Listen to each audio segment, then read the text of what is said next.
পটুয়াখালীবাসী, তাহলে লঞ্চের ভেতরে যখন আমরা তুফানের মধ্যে পড়ি তখন সবাই মিলে আমরা একটা নামের জিকির করি। নামটা কার? মুসলমানেরাও ডাকে, হিন্দুরাও ডাকে, আস্তিকও ডাকে, নাস্তিকও ডাকে, সবাই ডাকে একজনকে। তিনি কে? আবার দেখবেন ওই আল্লাহ তুফানের পরে, ঝড়ের পরে ওই লঞ্চটাকে যখন সদর ঘাটে ফিরিয়ে দেয়, আবার আমরা নাফরমানি শুরু করে দেই।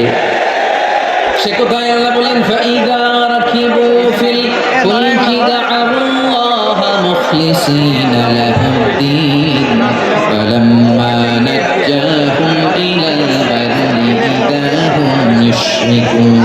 সাগরে যখন তুফানে পড়ে আমি আল্লাহর ডাকে, আবার আমি আল্লাহ যখন বাঁচিয়ে দেই, আবার আমি আল্লাহর সাথে শিরিক শুরু করে। আমরা কি এরকম হতে চাই নাকি? এরকম